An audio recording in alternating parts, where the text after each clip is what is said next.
On the morning of April 22, 2018, Zion National Park woke beneath a pale blue sky, the kind that makes the red sandstone cliffs glow softly before the sun climbs high enough to turn beauty into danger.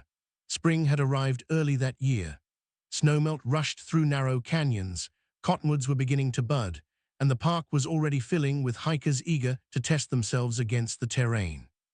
Among them was Daniel Mercer, a 34-year-old software engineer from Flagstaff, Arizona. Daniel arrived alone. According to park entry records, he entered Zion shortly after 6:30 a.m., driving a rented gray sedan.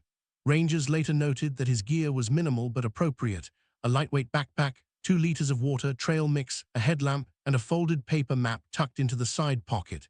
He signed the trail register for a day hike and wrote a single destination beside his name: Observation Point Area. No return time was listed. Daniel was not reckless. Friends described him as cautious, methodical, the type who triple-checked weather forecasts and preferred solitude to crowds. He had hiked Zion before, though never off established routes. His plan, according to a text sent to his sister at 7:02 a.m., was simple: quick hike in and out before sunset. That message was the last confirmed communication anyone would ever receive from him. By late afternoon, park temperatures climbed rapidly. The canyon walls trapped heat, turning narrow paths into ovens. Rangers later testified that several hikers turned back early that day, reporting dizziness and exhaustion.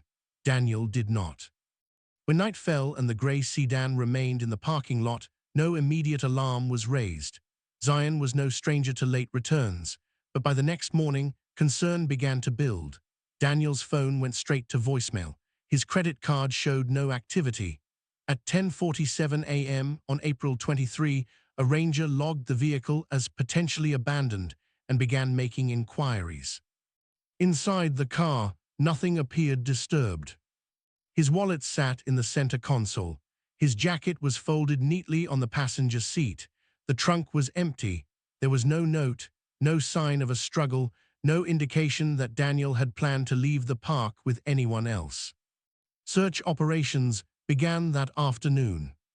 Over the next 5 days, more than 80 search and rescue personnel combed the trails radiating outward from Daniel's last known location. Helicopters scanned cliff faces and ledges. Ground teams searched ravines, dry washes, and areas where hikers were known to slip or misjudge footing. Tracking dogs followed Daniel's scent along the main trail for nearly 3 miles until it abruptly vanished near a rock outcrop where the ground turned to bare stone. There were no footprints leading away. No dropped gear. No blood. No torn fabric. Investigators initially believed Daniel had fallen. Zion's cliffs are unforgiving, and recovery of bodies can take months, sometimes years. But repeated aerial sweeps revealed nothing, no sign of impact, no movement below.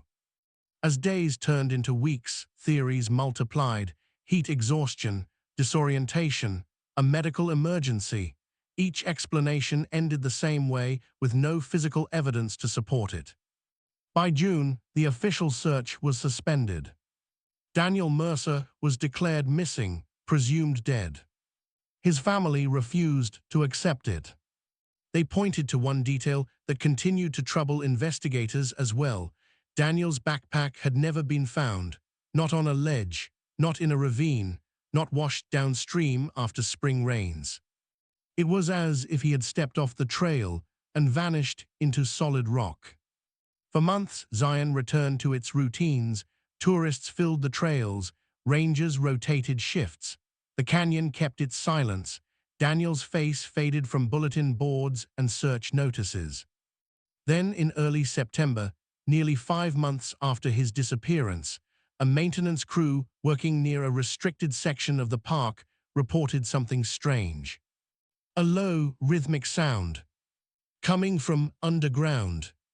The call reached park headquarters just after 8:00 a.m. on September 11, 2018. A 3-man maintenance crew assigned to inspect drainage channels near a restricted cliff section had reported hearing something they could not explain.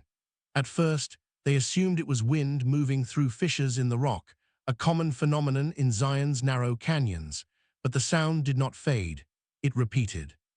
3 knocks. A pause. Then 3 more.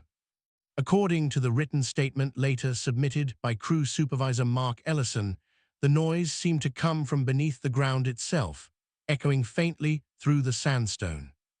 We shut everything off, Ellison wrote. Engines, radios. When it got quiet, we heard it again. Slow, deliberate, not random. Rangers were dispatched immediately. The area in question lay several hundred yards off the main trail system, beyond a rope barrier marking unstable terrain.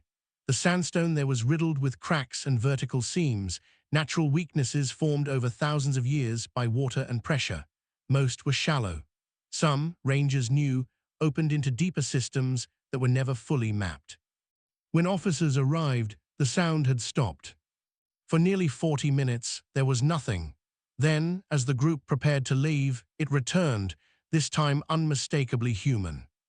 A faint voice, too weak to make out words. Emergency protocol escalated the situation instantly. The area was secured. Geological specialists were called in. Ground-penetrating radar equipment, normally reserved for structural assessments, was rushed to the site. By late afternoon, a rough image began to form beneath the surface. A void, roughly 12 feet below ground level, extending horizontally into the rock. What disturbed officials most was not the existence of the cavity, but its shape. The void did not resemble a natural cave. Its walls appeared too uniform, too straight, as if someone had expanded a natural fissure into something more deliberate. Excavation began cautiously. Zion's sandstone is fragile. One wrong movement could cause a collapse. Crews worked slowly, removing layers of rock by hand while monitoring vibrations. It took nearly 6 hours to break through the upper layer. What they found beneath silenced everyone. A narrow chamber, no wider than 6 feet, carved into the rock. The air inside was stale, heavy, and warm. Along one wall were scratch marks, hundreds of them, uneven and overlapping, etched into the stone by something sharp. At the far end of the chamber, partially obscured by darkness, was a figure. He did not move. When rescuers finally reached him, they realized the man was alive, but barely. Daniel Mercer weighed less than 110 pounds. His beard was long and matted. His eyes, when they opened, reacted violently to light. He raised one trembling hand toward the rescuers, not in greeting, but in defense. "It's okay," a ranger said softly. "You're safe." Daniel shook his head weakly. "No," he whispered. "Don't open it all the way." Those were the first words anyone heard him speak in nearly 5 months. Medics worked quickly, administering fluids and oxygen. As they prepared to lift him out, one of the rescuers noticed something that would later change the entire direction of the investigation. Daniel's backpack lay beside him. It was intact, organized, and deliberately placed. Inside were food wrappers, carefully folded, and tally marks drawn in black ink along the inside flap. One for each day. Daniel had not fallen. He had been hiding underground. Daniel Mercer was transferred under heavy sedation to St. George Regional Hospital late that night. Doctors worked in controlled silence, acutely aware that any sudden stimulus could push his body into shock. 5 months underground had done more than starve him, it had rewired his senses. His eyes could not tolerate light. His ears reacted violently to sound. His muscles, long deprived of movement, trembled under their own weight. Yet what alarmed physicians most was not his physical condition, it was his behavior. Daniel did not ask where he was. He did not ask how long he'd been gone. He asked only one question. "Did anyone follow you?" Psychiatrists were brought in within hours. Initial evaluations revealed severe sensory deprivation, dehydration, and vitamin deficiencies consistent with prolonged confinement, but there were no restraints, No wounds suggesting he had been held against his will. No fractures, no defensive injuries. He had stayed underground voluntarily. At least that was what his body suggested. When Daniel was awake enough to speak, interviews began slowly, carefully, always with medical staff present. Investigators avoided direct questions at first, letting him control the pace. What emerged over the following days was not a single narrative, but a set of rules. "They're not written," Daniel said quietly during one session. "You just learn them. Rule 1, you don't move during the day. Rule 2, you don't make noise unless you want to be heard. Rule 3, if you hear something that doesn't sound like the park, hide." When asked who made the rules, Daniel hesitated. "The place did," he said. "I just listened." Daniel explained that on the day he vanished, he had stepped off the main trail to avoid a group of hikers ahead of him. He followed what looked like a shallow side path, nothing marked, nothing unusual. Zion's terrain is deceptive, paths appear where none exist, carved by water and shadow. That was when he slipped. Not a dramatic fall, just a sudden loss of footing that sent him sliding down a narrow seam between rocks. He dropped less than 10 feet before landing hard on his side. The opening above him was visible, but too high, too smooth to climb. At first, he believed rescue would come quickly. He shouted. He waited. He rationed water. But as hours turned into days, Daniel began to hear things. Footsteps. Not above him, around him. Low voices carried through stone, the sound of movement that didn't echo like animals or wind. At night, the sounds came closer. During the day, they vanished completely. Daniel stopped calling out. He began to hide deeper. Using his headlamp and bare hands, he widened the fissure inch by inch, carving out space just large enough to crawl into. Zion's sandstone is soft. It remembers pressure. With time and desperation, it yields. Food became the next problem. Daniel admitted he had planned carefully for a day hike, enough calories for 12 hours, not for months. Hunger became a constant presence, dull at first, then consuming. He began venturing closer to the surface at night, listening for hours before moving. He found a way. "There's more down there than people think," he said. "Old spaces, old holes." Daniel discovered remnants of earlier human presence, collapsed tunnels, sealed shafts, half-forgotten maintenance cavities from decades past. Some led nowhere. Some opened into chambers just large enough to survive in. He learned which spaces were quiet, which ones weren't. He spoke once of seeing light that did not belong to the sky, of hearing voices that stopped when he breathed too loudly, of pressing himself into darkness so completely he forgot the shape of his own body. Investigators asked the question everyone feared. Were there other people? Daniel closed his eyes.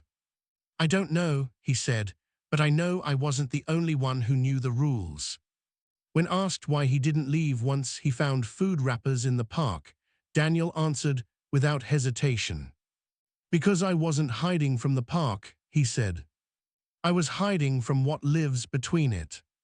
The scratch marks on the chamber walls were not random. They were warnings, and Daniel had learned to obey them.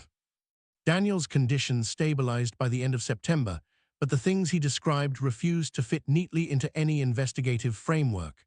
Rangers, geologists, psychologists, each group examined his account through their own lens, and each arrived at a different explanation. None of them fully explained why a healthy, rational adult would choose to remain underground for months when escape routes clearly existed. Daniel insisted they did not exist then. "You think the rock stays the same," he said during one interview. "It doesn't, not there." Under careful supervision, he began reconstructing the first weeks beneath Zion. At night, when the park emptied and temperatures dropped, the canyon changed character. Sounds traveled farther. Shadows stretched unnaturally along rock faces. The silence was never complete, but it was never familiar. That was when he noticed patterns. The footsteps he heard did not echo the way his own did. They stopped when he froze, continued when he moved. Once, late at night, he saw a shadow pass across the opening of the fissure he used to reach the surface, tall, slow, deliberate. "I didn't breathe for 10 minutes, he said. "I didn't blink." Daniel believed the underground spaces were not empty. They were used, not constantly, but intentionally. Something moved through them, something that knew when people were present and when they were not. He described hearing scraping sounds against stone, too heavy to be animals, too irregular to be mechanical. Investigators pressed him gently, asking if he had ever seen another person clearly. Daniel shook his head. "I saw absence," he said, "like something was there and the rock didn't want me to see it." Geologists reviewing the site confirmed that Zion contains extensive undocumented fissure networks, some created naturally, others altered decades ago during early park development. Many were sealed, forgotten, or considered too unstable to explore. The chamber where Daniel was found connected to at least 3 such passages. One of them showed signs of recent use. Boot prints partial smeared and leading nowhere. No ranger claimed them. As Daniel regained strength, his fear shifted. At first, he had been afraid of the dark. Now, he was afraid of daylight. "Down there," he explained, "everything had rules. Up here, nothing does." He struggled with open spaces, with crowds, with noise that didn't stop when he needed it to. At night, he slept curled against walls, instinctively orienting himself toward the smallest possible space. Doctors diagnosed him with severe post-traumatic stress, compounded by sensory recalibration disorder, but even they noted something unusual. Daniel's fear was not generalized. It was specific. He asked repeatedly whether the chamber had been resealed, whether anyone was allowed near it after sunset, whether the scratch marks were removed or preserved. When told the area was permanently closed and monitored, Daniel relaxed slightly. "Good," he said, "they don't like being watched." The statement unsettled investigators more than they were willing to admit. In early October, park officials quietly closed several backcountry areas for geological reassessment. The public was told nothing beyond safety concerns. Internally, a directive circulated: do not explore undocumented underground spaces without full daylight support. Daniel Mercer was discharged later that month. He left Zion under escort, carrying no souvenirs, no photographs, nothing to remind him of the months he spent beneath its stone. Before he departed, a ranger asked him one final question. "If you could go back," the ranger said, "would you do anything differently?" Daniel considered it carefully. "Yes," he said. "I would have gone deeper sooner." Daniel Mercer disappeared from public view almost immediately after his release from the hospital. He declined interviews, ignored requests from journalists, and did not return to his job in Flagstaff.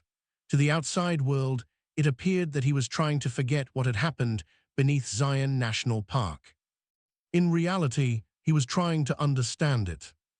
According to records later obtained by investigators, Daniel spent the weeks following his discharge traveling alone through northern Arizona and southern Utah. He paid in cash, stayed only one night in each place, visited libraries, ranger stations, and historical archives, anywhere that might hold old maps, survey notes, or forgotten records. He was looking for something specific. "A map that never made it official," he told a therapist months later, "one that shows what they closed, not what they kept." Daniel believed the underground spaces he'd found were not accidental. During his time below, he had discovered markings etched into stone far beyond the chamber where he was rescued. Not tally marks, symbols. Simple, repeating shapes carved at junctions where passages split. He said he learned to follow them instinctively, the way hikers follow cairns above ground. When investigators returned to the site weeks after his rescue, they found no such markings. "Erosion," officials said, "natural damage."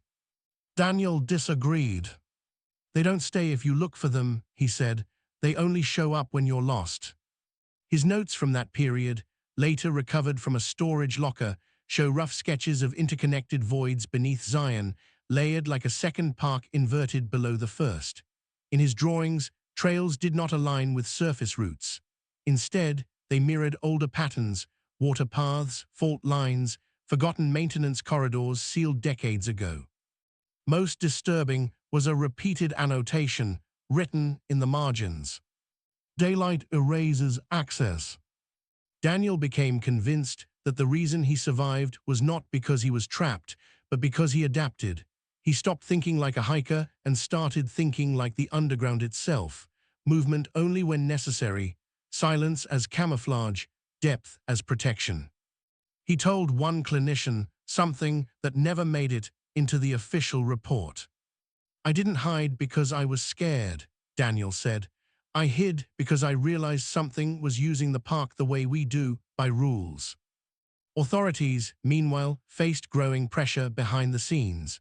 The discovery of boot prints in sealed passages raised uncomfortable questions. Internal audits revealed that several underground service routes constructed during Zion's early infrastructure years were never properly documented or decommissioned. Someone or something had been moving through them. In November, a junior ranger filed a report about hearing tapping sounds during a night patrol near a closed section of trail. The report was quietly dismissed. A week later, the same ranger requested reassignment away from Zion entirely. Daniel noticed. He returned once more to the edge of the park in late November, stopping short of the entrance gates. He did not go inside. Instead, he stood at a roadside overlook and watched the canyon walls as the sun went down. "They don't come up when there are too many people," he said later. "They wait." That was when Daniel made the decision that would redefine the rest of his life. He would not warn anyone. Warnings, he believed, would only draw attention. Attention would provoke response, and response would make the underground change its rules again. Instead, Daniel chose distance. He moved east, changed his phone number, let his lease expire. By early 2019, he had vanished from public records almost as completely as he had vanished into Zion months earlier. To most, Daniel Mercer was a man who survived an impossible ordeal. To those who listened carefully, he was something else entirely. A man who learned how to disappear and understood why sometimes staying hidden is the only way to remain alive. By early 2019, Zion National Park had quietly changed. There were no announcements, no press releases, nothing the public could point to and say this is where it began, but rangers noticed it immediately. Access hours shifted. Certain backcountry permits were denied without explanation. Maintenance schedules moved to daylight only. Night patrols were reduced, then quietly reassigned. Officially, it was about safety. Unofficially, it was about not listening after dark.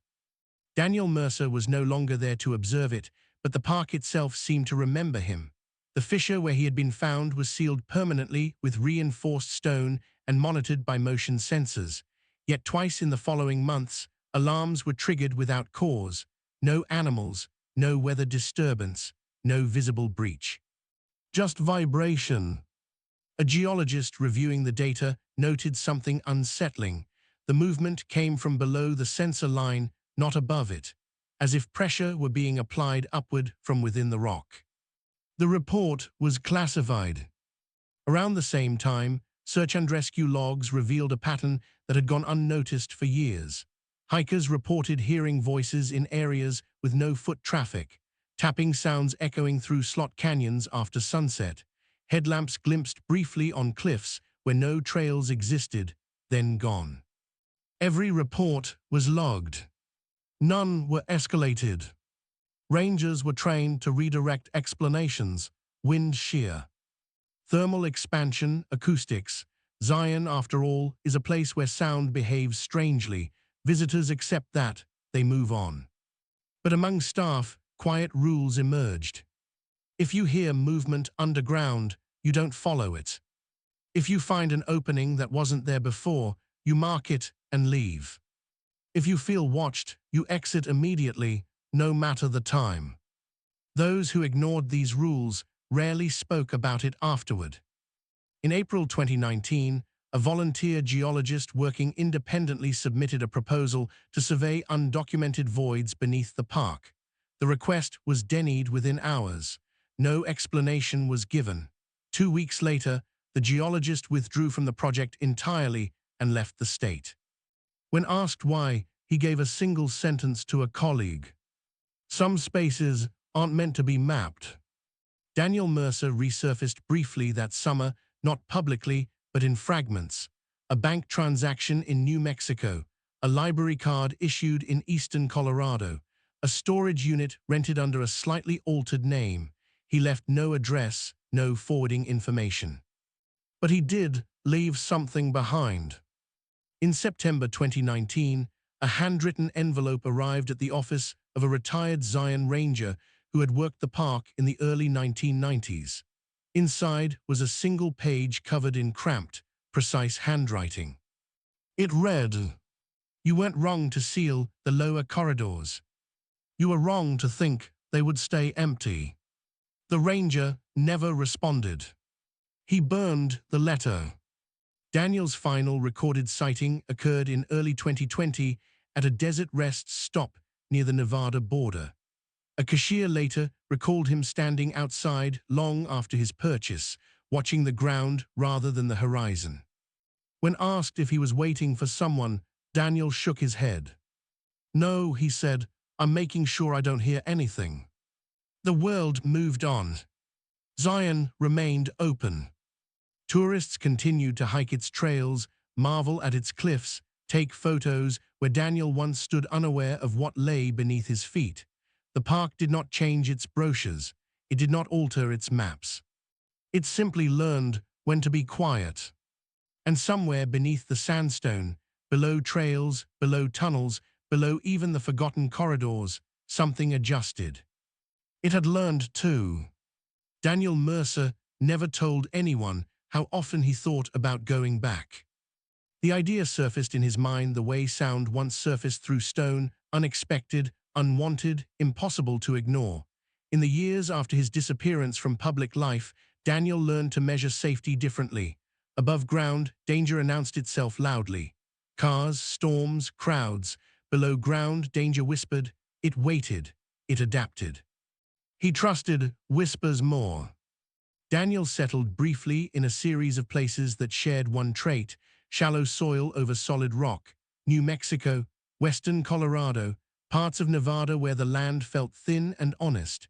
He avoided cities, avoided basements, avoided any structure that hummed after dark. He slept lightly, always listening. Therapists would have called it hypervigilance. Daniel called it awareness. He knew now how easy it was for a person to mistake absence for safety. In Zion, he had learned that emptiness was often a sign of use.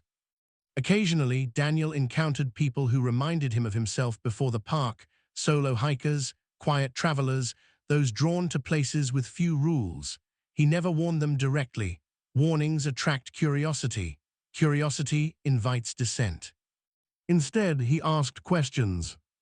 "Do you hear anything at night where you're staying? Does the ground feel different when you walk there?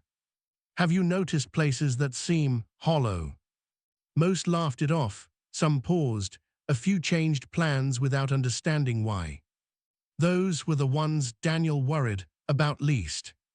In 2021, he took a seasonal job repairing radio towers in rural Utah. High ground, open sky, minimal underground access. The work was isolating, repetitive, and perfect. He learned to read vibrations through metal the way he once read them through stone. Towers, like rock, carry truth if you know how to listen. One evening, while working near sunset, Daniel felt it. A familiar pressure. Not sound, not movement. Expectation. He froze, tools still in hand, heart slowing rather than racing. The sensation passed within seconds, but it left behind certainty. Whatever existed beneath Zion had not remained confined to one park, one canyon, one network of tunnels. It followed patterns. Old infrastructure, abandoned systems, places humans built, then forgot. Daniel understood something then that he had resisted for years. He had not survived because he escaped. He survived because he learned how not to be noticed. The thought changed him. Daniel stopped moving after that. He chose a place and stayed, not because it was safe, but because constant motion leaves traces. He rented a small house built on a concrete slab, no basement, no crawl space. He removed floor vents, slept above ground level. The house felt wrong at first, too open, too exposed. But exposure, he realized, works both ways. If you are visible, you are predictable. And predictability, above ground, is protection. In late 2022, Daniel wrote one final entry in a notebook he had carried since his rescue.